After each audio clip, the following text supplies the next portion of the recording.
We're live. Welcome back. Google Ads Agency Roundtable. Ed here. I'm here with Mark, Nick, and Dustin. What's up, fellas? What's up? All right. As we were saying pre-call, unfortunately, this is going to be a non-monetized video because Dustin decided to bring his guns to the video. So the gun show is back. You look. Oh, crap. Definitely not monetizing this video. All right. So prior to going live, Nick brought up a good topic. So Nick, I'm going to turn it over to you. What is the topic we're talking about today? So a lot of times we talk about your accounts or your campaigns take 30 to 90 days to be profitable, to work the way everybody wants it, the way we want it, the way we set that expectations. So we had a client the other day ask, what exactly do you do after that? There's nothing left to do, right? You just walk away from it and it's going to run into eternity and be awesome. So I figured we'd talk about the 90 to 180 to 365. What's it look like after the first 90 days, and what do we do in those days afterwards? Because unfortunately for the world, it does not work that way, and it does not. Everything isn't copacetic and perfect. So that's the topic of conversation today. All right. Well, you're the host, so I'm going to answer this one. So all right. What do I say? My take on this is it's like playing King of the Hill. This is the way I describe it to people always. Yeah.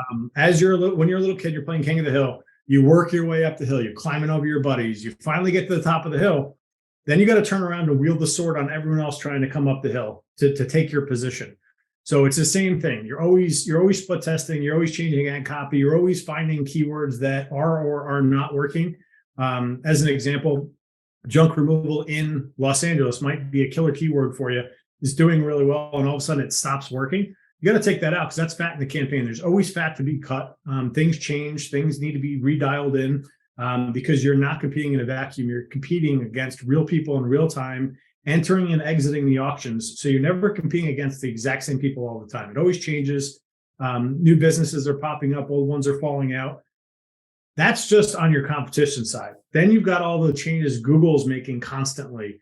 And with Google's optimizations and recommendations, they're always trying to drive more revenue for themselves, add in broad traffic, expand your keywords, doing things that aren't necessarily in the client's best interest in terms of efficiency of usage of money and revenue, or generating revenue for them.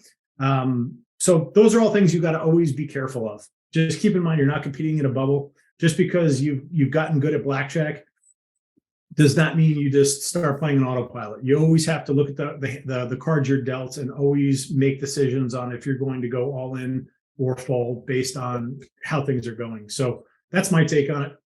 Back to you, Nick. You're in charge. This is strange. That's good. I like that. I like the blackjack analogy and the king of the hill. Everything's it's always a moving target. Mark, what are your thoughts? Well, Ed obviously covered some of the most, the big points there. A couple of things. It's not a static environment. So it's a dynamic environment. So you not only have those things Ed talked about, but you have seasonal changes that could occur to your business. You have the new competition that comes in. You have the other thing that happens. So all those, you're in a non-static environment. So things are constantly changing. You have to respond just like you do with your business. The other thing that becomes available to you is you have data open up to you. Now you have data that might be significant that you couldn't optimize on before. So now you can drill down into levels that you couldn't see before. Maybe it's, demographic data or time of day of week, those sorts of things that you can dive down into that when you had 100 clicks across your account didn't make sense. But now that you've got 1,000 clicks, you can make some adjustments based on those things. Yeah, that's a great point. The seasonality is huge, regardless of what niche you're in, and then just the data points, having data to be able to make intelligent decisions and educated decisions. That's big. Dustin, what do you got? Well, you just said the one I was going to say, seasonality. I mean, especially because a lot of our clients are seasonal, very highly seasonal businesses. So like every year, especially if you're like a new client, let's say we start with them today, they've never run ads before. We don't know what their season is going to look like for this year in Google Ads, or they've never done it before, or maybe they've done it before and we're taking over and we're building on new campaigns and we got to see how things respond. But I mean, mostly I think it comes down to one, competition is always going to change every day, week, whatever they're doing is changing. If they're using smart bidding, it means Google's changing it based on what's working. So you have to stay in lockstep with that. There's negative keywords. There's never going to be an end to adding negative keywords to an account. Because like you said, Ed, there's new competitors. So those are negative keywords almost all the time. Maybe it's changes to the business. Maybe you want to focus on certain services more than others. Maybe you add new services. Maybe you switch out your landing page or your website. Now you want to track conversions there. Maybe it's, of course, ad copy and those sorts of things as well. But I just think it's not something that just stays still.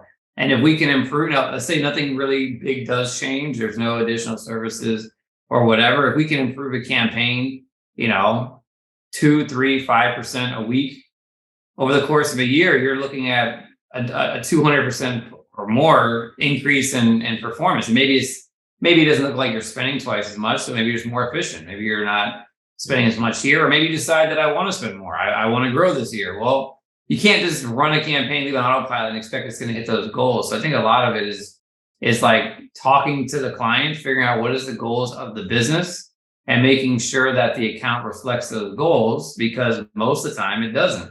And when we do audits, a lot of times that's how we start. Like, all right, tell me what you're trying to accomplish. Tell me what it is that you're trying to, do here. And everybody wants more money. Okay, I get that. But like, how much more money do you want? Or are you spending too much for a lead or for a sale right now? And those are the kinds of questions that, depending on what the answer is, you make optimizations. And then depending on what you get out there, sometimes it just, for no reason at all, it just tanks. Like there's nothing, something in the market changed, if the economy went bad, the new competitors stealing your traffic, who knows what it could be. So like, yeah, you could set and forget it if the world stayed static, but the world is not a static place. And yep. There you go. Unless you sell government stuff and you got no competition, then I guess you're okay. But I don't operate like that, and none of our clients do either. So yeah. Yep. Can I throw in two pieces into that? One is so we said competition entering and exiting markets. I'll give you an example of cost per click increasing over time. Had a client spending about 20 grand a month, and they were $100 lead cost. Conversion rate, let's say it was 30%, it's $100 lead. A year later, the only thing that changed in the campaign was click cost. Still 30% conversion rate, but now it's 100% increase in lead cost. Now it's a $200 lead. And that client, their business model hadn't changed. So it basically cost them 100% increase in customer acquisition. And they weren't on top of adding those numbers in, increasing what they were charging, and it hurt their business model. And all that changed was the market was willing to pay more to acquire that same business, and they just didn't have the margin in to support it, and they ended up turning it off. So, Dustin, you said maybe the economy goes bad. Right now in the junk niche, we're seeing customers, clients saying that their average customer coming from Google is less. And I say, is it less just in Google, or are you seeing it also from your SEO traffic and from your referred traffic? And some are saying, oh, you know what? That's a good point. It's across, our average job size is lower this year than it was last year. I'm like, yes, because your customers are getting squeezed from every single angle. So you have to think about, like you said, ask your customer what your goals are, find out more about their business, find out if their gross profit is shrinking. Just get more context, because it's not always the campaign's doing great. Why are you not doing great? There's other external factors in there that you've got to ask about to get that extra layer of context. Because the economy they're getting squeezed from every angle. And it's not always a campaign thing. It could also be economic factors, like you said. So it was a good point. Right. Yeah. No, has a lot to do with the environment, right? The economy and such. I think just to add on top of what you guys are saying, a big caveat to that is, and this is something we talk about in our consulting calls that we've been doing a lot in the last month, is if you sit and do nothing, then you are the 90% of the ads managers in the world, right? And Mike Rhodes always told me that. He said, if you touch the campaign every week, every month, and consistently, you're going to be in the 99th percentile. So if you're, let's say you're a consumer and you're looking for a PPC manager and you're interviewing all of us, those answers that you got show that these three gentlemen, and we do the same, work our accounts at all times. If somebody's kind of blank and says, well, it all depends on what you want to do, then they don't touch your accounts ever. They never touch your campaigns. It's also the conversation that you have with those clients. So if you're a PPC manager like us and you're looking to gain more business, it's being proactive and telling them that you want to have those conversations, because a lot of times PPC managers never want to talk to their accounts, and they just want to, never do reporting.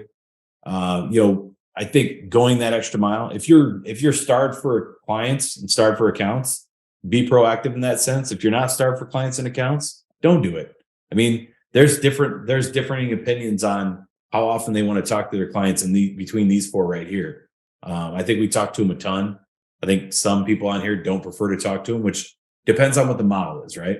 But yeah, I think there's definitely a lot of work to be done at all times, and it depends on what Google's giving you. So Google's the king of finding a way to get into a pocketbook, and the least path of resistance is what they're going to go. So you might have a keyword that's sitting in your ad group that hasn't gotten any traffic for the first 120 days, and all of a sudden you look at about half hour, or you look about halfway through a week, and it's taken up 80% of your spend because it's hitting on a keyword that all of a sudden people are searching for, or your competitors have decided to not use anymore. And now all of a sudden you're the bear, you're taking the brunt of all that shitty traffic. So Google does that all the time. It's always moving. It's always working its way through. So I would say there's a lot of work to be done between the 90 and 180 or 90 and 365. Just alone on Google's changes. Just it's the way it is. Can I throw a couple other thoughts in, Mr. Nick? Yep. One thing is this assumption, and I think the underlying question there is, why do I have to keep paying you after 3 months when you've got this zoned in? And it's Preach it. What's that? Preach it, I said. Why do I have to keep paying you after 3 months? You've got it zoned in. First of all, you got access to our assets and learning. So you lose that. Google starts auto applying stuff to your account. You don't have the account we set up for you anymore. And we do lots of one-time builds for clients. So we'll build an account out. We'll build a campaign out. We'll point it, do all that stuff. That doesn't mean that campaign is going to perform, because that's essentially a launching point. And whatever point you're at today is going to be different in 3 months. The other thing is, coming from a corporate background and corporate IT background, I've never had anyone in corporate say, let's stop measuring things for the next 3 to 6 months and just see how things go. Maybe I know we had these mechanical people, these building and facilities people we paid to keep everything up, but let's cut that expense for the next 6 months and see how the building holds up. I mean, you can't just let your metrics, these are, especially Google Ads, is probably driving a lot of your business if you're tracking it.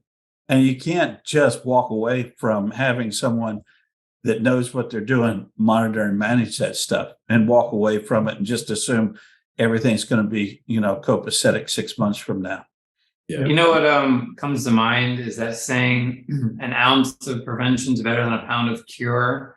And I don't know that it's always 100% that way with Google Ads, but typically when we've had people that follow that path, it's not very often, but when they decide, let's just see how it goes, then they come back with this like scramble because the crap has hit the fan, right? And all of a sudden now they're counting on you to get them out of this tough spot. And then you look at what they did since you left, and it's like you said, Mark, it's an upgraded, right? It's an enhanced campaign thanks to Google recommendations and all of their great advice. So I think there's also that. It's like, do you really want to have to deal with that drama, or just keep it going? Because the cost to keep it on track, both in terms of management fees, but also performance. Like if you're making money and you're getting leads and it's uninterrupted and the cost is good. I mean, ultimately, if we're not making people money, they shouldn't keep us around anyway. But if we're making people money and they're doing business because of our efforts and our stuff, just keep us around. I mean, that's basically what it comes down to. If you really want to save money, don't cut the person that's hopefully bringing you in an ROI. Cut the person that isn't. And I'm sure there's plenty of other people. I'm not going to name roles and types of marketing that we could probably point at that have no way to measure how much they're bringing to the table. And you probably pay them because you feel like you have to. Well, you have to pay us too. That's all I'm going to say. Yeah, we're not going to talk about branding people or social Whoa. marketing people. Branding. Whoa. I want to throw in 2 analogies that I like Mark's analogy. It's like with a one-time build or us building a campaign, think of that like having a race car.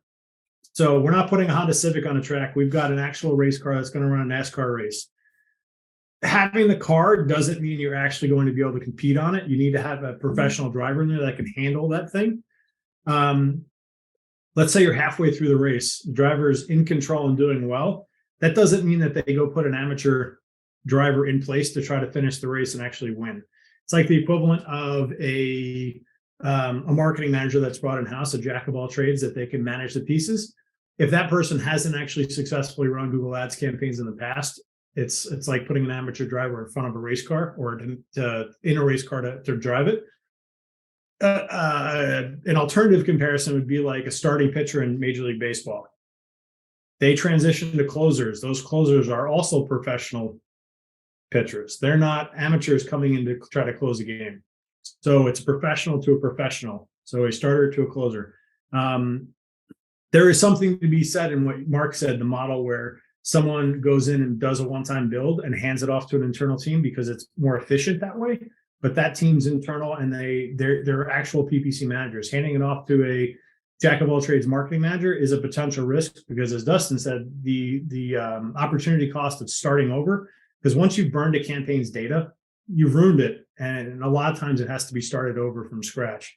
So what's the opportunity cost of $500 a month in terms of management costs versus having to start over and losing that propeller that was driving leads for your business? So yeah, plus somebody's got to manage it. You're paying somebody to do it. You're paying the guy who doesn't know what the heck they're doing, maybe half of the amount. Why don't you just pay the one that knows what they're doing, or the full amount, whatever that is. Again, within reason, of course. We're not talking some ridiculously high inflated costs, but also since we're all on analogies here, right? It's like there's a lot of things you could probably say, but at the end of the day, if it's not broke, don't freaking fix it. If it's working for you, don't mess with it. Just let it continue to work. That's what we do every day. And when it comes to just doing the builds, we don't even do that anymore because whatever, it's kind of like a website. Like once you touch it, now they're coming back to you for stuff. So it's like, hey, we launched this, we have our setup and these are our campaigns. We build them because we know what we build and how it works and what everything is. When we've handed it off before, it's like, wait a minute, why'd you do it in a different campaign? Hey, wait, why is that ad group over here? Hey, wait, why'd you do it? It's like, by the time I get through all that, just pay me to freaking build the thing and run it. It's like I could probably run it for 90 days free and, at least have it in a good place. So I'm just like, the build, I can't even do those anymore because it's just too much of a training thing. We put Mark sells bucket of hours. Yeah, we put a thank you for the plug, Ed. Ooh, that's a good idea. I just started by the app. We put a stupid price point on ours. If somebody wants us to do a build out, we put a dumb price point on it. If they're like, well, why would I pay this much? Well, you'd be better off having us run it for 6 months, and then if you really want to take it from there, we'll let you take it from there. I have a morality question for Mark, and you can answer this honestly, or you can answer this offline if you want, Mark. When you do these build outs for these people, auto apply recommendations, is that box clicked or unclicked?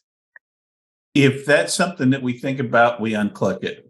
Okay. But I honestly don't know the answer to that question. Yeah. I mean, when we do a one-time build, we've explained this is the menu. Yeah. Here's the options. You opted for, a pack of fries and a bag to go. Yep.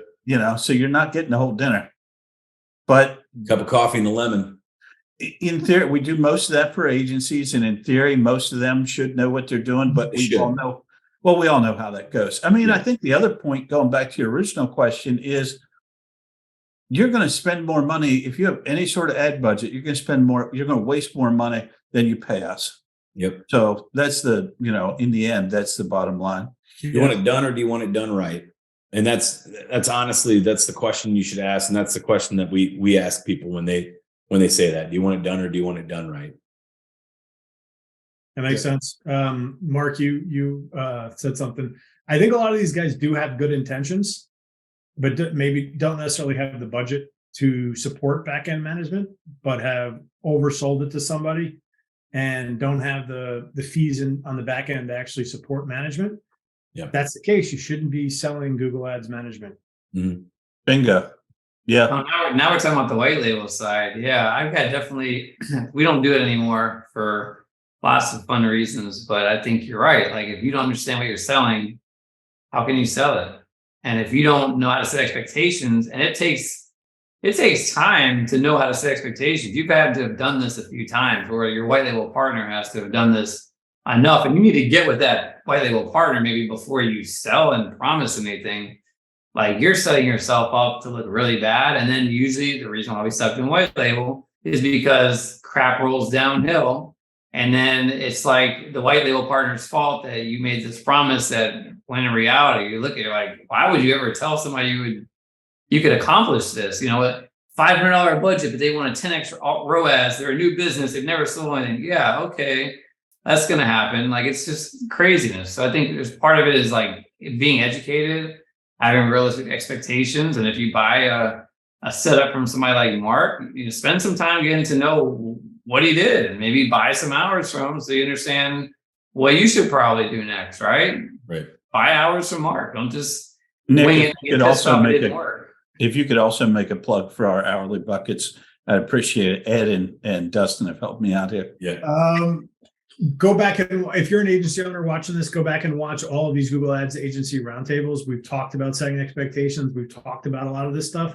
Go deep on the channel. Go watch Dustin's channel, Mark's channels, Nick's channels. We all have channels. Go learn it. Go learn this stuff. If you're going to sell it and market, learn it. Yeah. It's unreal. I laugh still when I see the posts in the Facebook groups that I'm in. I just sold something. Now, how do I do it? What the? I need a salesperson like that. If you can sell something, you don't even know how it works.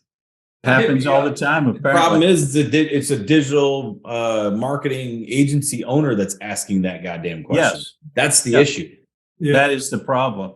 There is a class on how to sell digital marketing to real estate agents that two guys ran for all of 21 and part of 22. I don't know where they went, but they put 300 to 500 jackwagons out into the industry, and they were all trying to oversell and then undersell each other and underbid, and then none of them knew how to implement anything.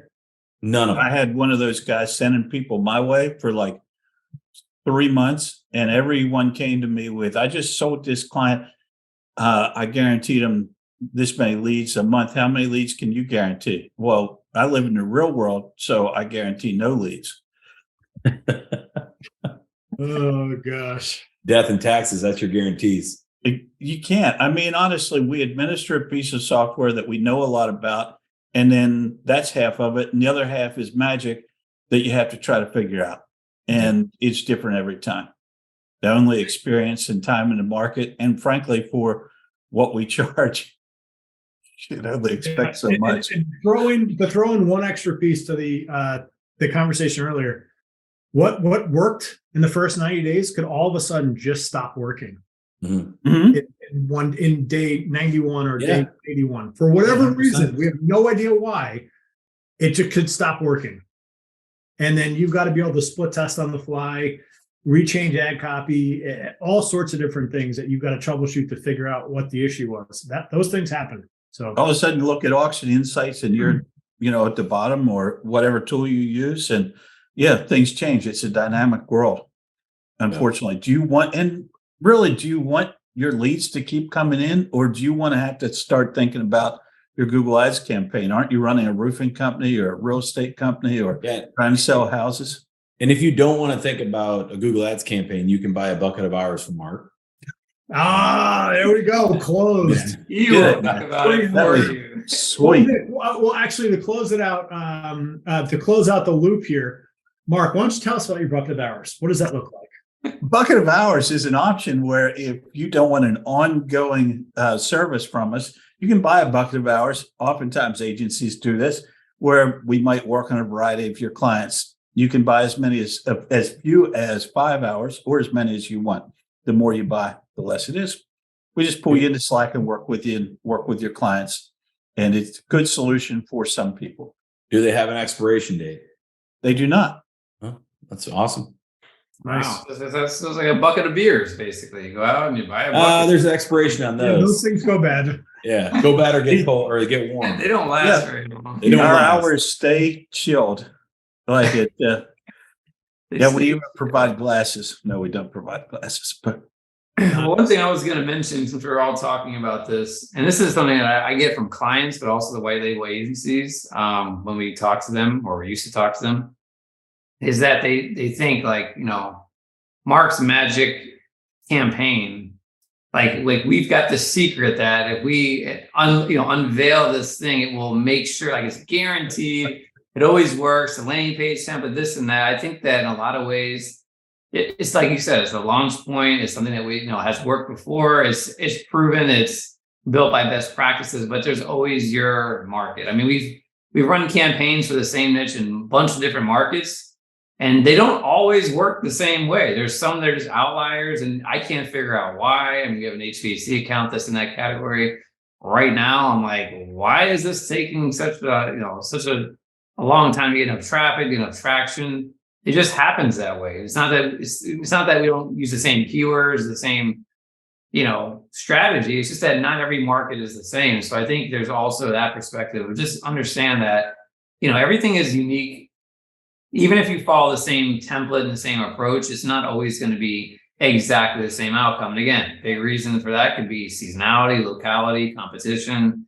Could be the economy, could be a million other things. Maybe just, the way people are in that market. But for the most part, you still have to iterate towards success. It doesn't just happen. And when it does happen, that's great. High five to us, like our best practices played out. And I say it happens probably 70% of the time, but there's that 30%, that annoying 30% that you're like, cutting your teeth again on what went wrong, what you can do about it. So, or what's happening there. And I want to layer in one thing to that. Because things change, because it may not work in your market, because Google Ads can't be the only way you're growing your business. It's a really silly way to do that. You've got a one-legged bar stool that is so easy to tip over. The two-legged bar stool is easy to turn over.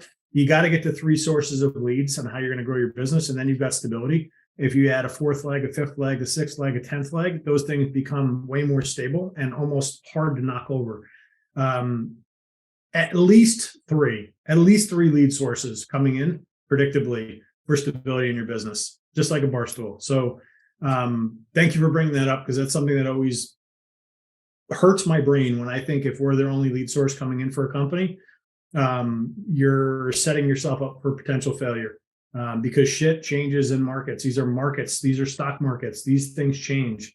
Stability, sleep at night, lead sources, stability, please. Thank you. Yes. if someone tells me, we got 2,000 left here, our last hope, I'm like, you should talk to Ed. Wow, that's where they're coming from. I'm referring to you.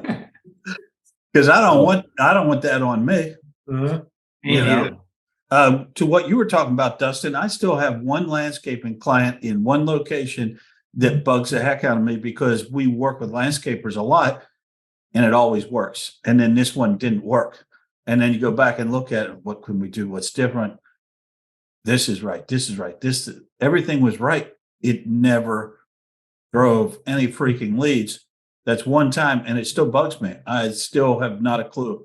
Some markets are wonky, man. Some markets are real wonky. We've got a market nobody would ever believe that we struggled mightily to get the conversion rate to hit where we want it, the cost per lead. Like Detroit Metro, like upper middle class. It should be a certain number. It's almost triple sometimes. There's no reason for it. We've tried all different platforms. I mean, it's your white whale, right? Just sort of, what the hell? Yep. It's frustrating because we want to do good work for you. Yeah. We're trying to. We're doing good work. We're trying to get you results. It's Hey, not do like it for free till it works out. Do it for free until you get it to work. Guys, we've talked about a guy that we had in Long Island that was struggling with this, that we stopped, refunded his management fees, and then he hasn't paid us since the conversation. This 2 months ago. Lead cost is still super high. Yeah. We got it down for a period, but then it choked the campaign. We opened it back up to the point where lead cost is as much as the job revenue cost is. Yeah.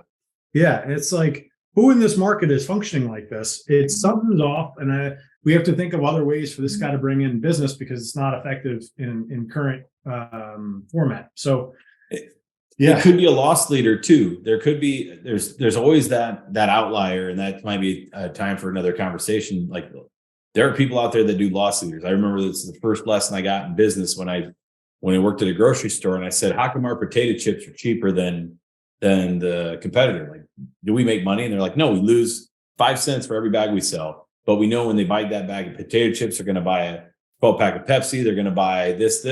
They're going to buy a bunch more stuff that they're going to pay out of their nose for, just for that cheaper bag of chips. Where that doesn't work is with Jen Kremer, because she shops at 4 grocery stores. So she gets her shit all over the place. She just buys loss leaders everywhere. Yeah, she's buying loss leaders everywhere. It's So like well, it's Costco's model with the hot dog, the pizza, and then the $5 rotisserie chicken. And the CEO has come out and said it'll never change. The pricing will never change. It is what it is because people come in and enjoy it. We want them to have cheap options. It's a marketing expense. Yeah. But that also brings me to the other point of why sometimes things don't work is because your client doesn't have an offer.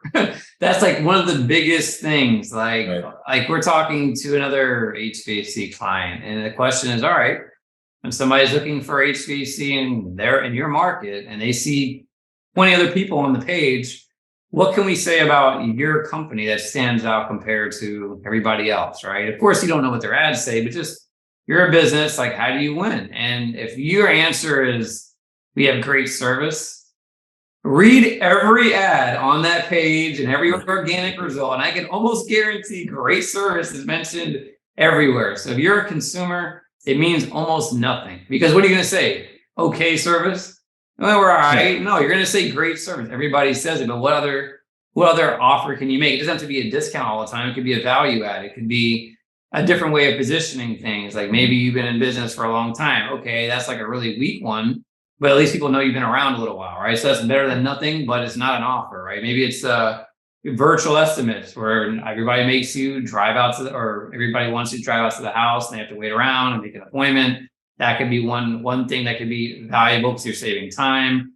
It could be a million different things, but the point of it is if you don't have an offer, even if it's not like a loss leader like we're talking about, have something that stands out in the market. Like what's that flooring company, Empire Flooring, that I remember when we used to run affiliate ads, they'd have this affiliate offer and it was like $99 for, I think, like 2 rooms or something like that. And you're like, okay, you know they're going to get more than 2 rooms at a time for $99 or whatever, but it made you pick up the phone and call them. You got a quote. If nothing else, you got a quote from them, right? Even if they never got your business.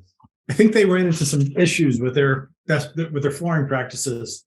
Okay, well, I don't know how good their flooring was. The offer was good though. Did the phone ring? I think that's why it was good. It's funny. It's Sometimes so good, it was illegal. That's what happened, I guess. Sometimes your offer can be too good. My buddy that owns a couple of flooring businesses, like 8 flooring stores, every Memorial Day, Labor Day weekend, he does free labor, free install, free tear out, and he'll get calls from little old ladies that are pretty pissed off about the fact that he's not paying his employees because it's free labor.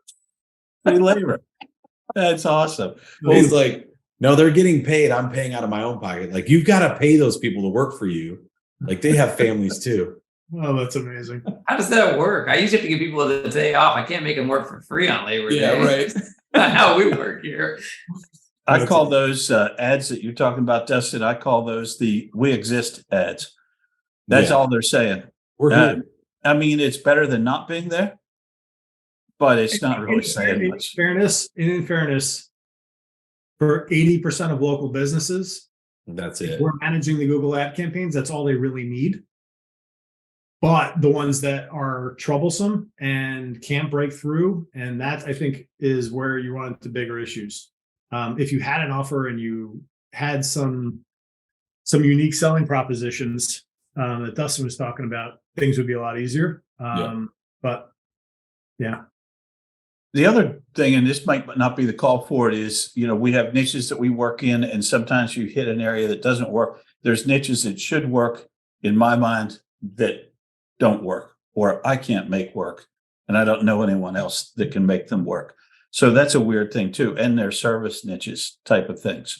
So I don't know if you want to have that conversation now, another day, or never, but that's something I run into. Let's do it for next week. That'll be next week's call. Okay, I have 3 in mind. I don't Okay. want. I'll shoot myself in the foot for those 3 I can't make work.